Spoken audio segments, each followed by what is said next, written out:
I neglected to mention that you are, of course, the chairman of the Committee on the Present Danger, China, and have been a leading voice in warning about precisely this kind of engagement and how it is, in fact, enabling, in some cases, actually military companies of the Chinese Communist Party. As I mentioned, the Pentagon has a list called the 1260H list that specifies what they call Chinese military companies operating in the United States as part of an effort to try to, discourage people from doing business with them.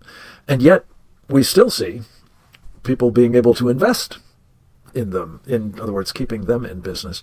But Brian, to your larger point, the Chinese communists have, of course, coined a phrase for this so-called civil military fusion, which means that basically any company in China that is getting investor dollars from the United States or otherwise being, supported with maybe purchases of whatever products they sell is actually also enabling the military of China. Is that right?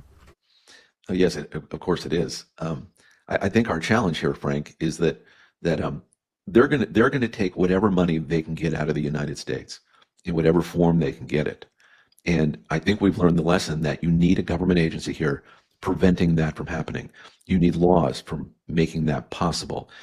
When Jamie Dimon says his ideas and his practices are compatible with U.S. policy, well, policy is policy. It's not the law.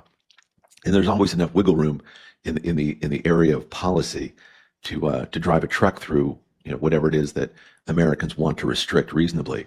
And you see it with Representative Molinar that he takes all this very seriously and really does want to restrict this. And until it's restricted and until it's the law of the land, our investment bankers, our elites on Wall Street, they're going to behave in whatever way they need to make as much money as they can, because they're going to U.S. investors. They're getting billions and trillions of dollars over time, and they're making a fee on all that.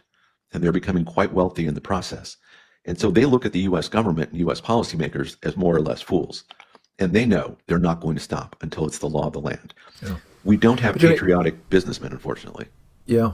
But the problem is, Brian, as you know so well, of course, that at the same time that a Jamie Dimon is saying that he's not going to violate American policy, you point out, oh, yes, he is violating American policy right now, the America First investment policy. But he's also got his lobbyists, I'm quite sure, if not he, others on Wall Street have their lobbyists all over Capitol Hill trying to make sure that it is not the law of the land, that it is illegal to engage in this treachery. Let's call it what it is, folks. They're paying the Chinese to prepare to kill us. I don't know how to put a finer point on it, but to call it treachery, if not, flat out treason.